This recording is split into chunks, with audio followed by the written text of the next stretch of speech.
Graças, irmão, gratidão damos a Deus pela oportunidade de vermos um novo dia. Hoje, 19 de agosto de 2025, nossa meditação está no livro de Salmos, o 7,6, Salmos 7,6, versículo será o 11 de trabalho. Nele está escrito: fazei votos e pagai ao Senhor vosso Deus. Tragam presentes os que estão em redor dele, aquele que é tremendo. Em outras versões, ela tem algumas variações sobre a apresentação. A gente tem aqui, na verdade, o salmista lembrando a todos que aquilo que é prometido ao Senhor, aquilo que deve ser fruto de honra ao Senhor, ele deve ser pago. Ou seja, está muito mais do que simplesmente fazer. Ele deve ter um entendimento muito mais forte, muito mais valoroso. O sacrifício ele deve ser feito de forma muito direta. O Senhor, ele dentro da sua, vamos dizer, dentro da sua autonomia e soberania, ele entende, ele espera que aquilo que você prometeu, os votos que você disse que ia fazer, você deve fazer.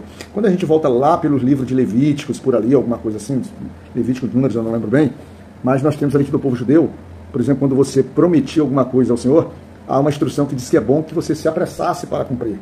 Ou seja, todas as vezes que você prometesse algo a Deus, principalmente algo que ele não te pediu, mas que você ofereceu, você deve cumprir. E esse versículo, ele retoma uma ideia nesse sentido. Se você promete, deve cumprir, deve honrar aquilo que você já se estabeleceu, já se compromissou ao Senhor.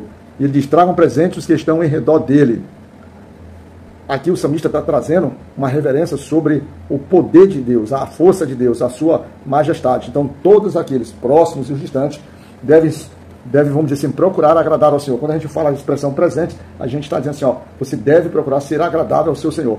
E é muito fácil a gente entender a ideia trazida num versículo desse, porque quando você dá uma continuidade, logo no versículo 12, ele diz assim, ó, ele cefará o espírito dos príncipes, é tremendo para os reis da terra.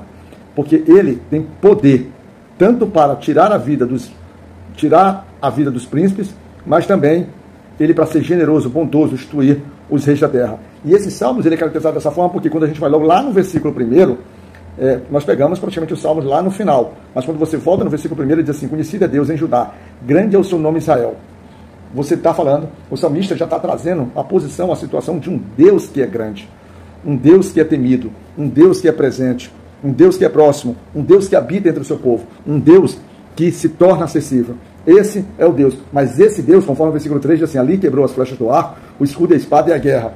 Sei lá, ele diz assim, mas esse Deus, que também é Deus de guerra, Deus de força, Deus impetuoso, Deus varonil, Deus majestoso, Deus tremendo, Deus forte, ele quebra flechas, arco, escudo e espada, ou seja, ele se sobrepõe sobre a própria guerra. Ele fala que Deus, ele é ilustre e glorioso sobre qualquer um, ele se sobrepõe qualquer um, a sua majestade ela é magnífica, a sua majestade é soberana, a sua majestade é especial. Mas ele diz também que é um Deus de força, é um Deus de ação. No versículo 6 ele diz assim: a tua repreensão, ó Deus de Jacó, carros e cavalos são lançados num sono profundo.